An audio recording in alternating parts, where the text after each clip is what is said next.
Hi, ಎಲ್ಲರಿಗೂ ನಮಸ್ಕಾರ. ಹೇಗಿದ್ದೀರಾ? ಚಿಕ್ಕದಾಗಿ ಒಂದು ವಿಷಯ ಹಂಚ್ಕೊಳ್ಳೋಣ ಅಂತ ಬಂದೆ. ಶತ್ರುಗಳು ಅಂತ ನಾವು ಹೇಳ್ತೀವಿ. ಅಂದರೆ ಅವ್ನು ಸರಿ ಇಲ್ಲ, ಅವನೇನೋ ಅಂದಿದ್ದ, ನಾನು ಲೈಫ್ ಟೈಮ್ ಅವ್ನು ನೋಡಲ್ಲ, ಅವನು ಸರಿ ಇಲ್ಲ, ಅವನು ನಮ್ಮನ್ನು ಸರಿ ಇಲ್ಲ ಅಂತ ಬೈಕೊಂಡು ಮಾಡ್ತಿರ್ತಾನೆ. ಸೊ ನಿಜವಾದ ಶತ್ರುಗಳು ಯಾರು ಗೊತ್ತಾ? ನನಗೆ ಗೊತ್ತಿರೋ ಹಾಗೆ ನಮ್ಮ ಮನಸ್ಸೇ, ನಮ್ಮ ಆಲೋಚನೆ. ನಮ್ಮ ಆಲೋಚನೆಯಲ್ಲಿ ಅವನು ಕೆಟ್ಟವನಾಗಿದ್ರು ಅವನು ಒಳ್ಳೆಯವನು ಅಂದ್ಕೊತೀವಲ್ಲ, ಅದೇ ಒಳ್ಳೆಯವನ್ನ ಕೆಟ್ಟವನು ಅಂದ್ಕೊತೀವಲ್ಲ, ಅದು ನಮ್ಮ ಮನಸ್ಸೇ ತಾನೇ ಅಂದ್ಕೊಳೋದು. ಆದ್ದರಿಂದ ನಮ್ಮ ಮನಸ್ಸೇ ನಮಗೆ ಶತ್ರು ಆಗಿರ್ತಾನೆ ಕೆಲವೊಂದು ಟೈಮ್.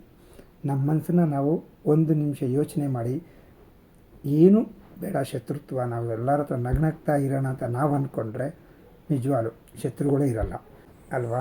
ಅದರಿಂದ ನಾನು ಹೇಳೋದೇನೆಂದರೆ, ಅವಾಗೇನು ಅನಿಸುತ್ತೆ ಅಂದರೆ, ನಾವೇನು ಅಂದ್ಕೊತೀವೋ ಅದೇನೆ. ಅದರಿಂದ ಯಾರೂ ಕೂಡ ಯಾರನ್ನೂ ದ್ವೇಷಿಸಬೇಡಿ. ದ್ವೇಷದಿಂದ ಏನೂ ಆಗಲ್ಲ, ಏನೂ ತೊಗೊಂಡೋಗಲ್ಲ. ಹೋಗೋವಾಗ ಇವತ್ತಿದ್ದವನು 10 ನಿಮಿಷಕ್ಕಿಲ್ಲ. ಇವಾಗ ನೋಡ್ತಿರೋದಿಲ್ಲ, 27 ವರ್ಷಕ್ಕೆ, 40 ವರ್ಷಕ್ಕೆ, 30 ವರ್ಷಕ್ಕೆಲ್ಲ ತುಂಬ ಜನ ಹಾರ್ಟ್ ಅಟ್ಯಾಕ್ ಆಗ್ತಿದ್ದಾರೆ. ಯಾರಿಗೂ ಅದು ಅಂದ್ಕೊಂಡಿರಲ್ಲ.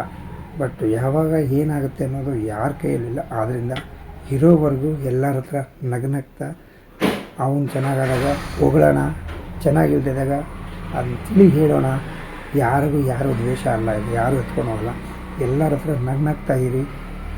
ಎಷ್ಟು ನಗ್ನಗ್ತಾ ಇರ್ತೀವೋ ಅಷ್ಟು ಆರೋಗ್ಯವಾಗಿ ನೀವಿರ್ತೀರ, ಎಲ್ಲರೂ ಇರ್ತಾರೆ, ನಿಮ್ಮ ಸುತ್ತಮುತ್ತ ಇರೋರೆಲ್ಲ ಆರೋಗ್ಯವಾಗಿರ್ತಾರೆ ಅಂತ ತಿಳಿಸ್ತಾ ಈ ವಿಡಿಯೋನ ಎಂಡ್ ಮಾಡ್ತಾಯಿದ್ದೀನಿ. ಎಲ್ಲರಿಗೂ ಒಳ್ಳೆಯದಾಗಲಿ.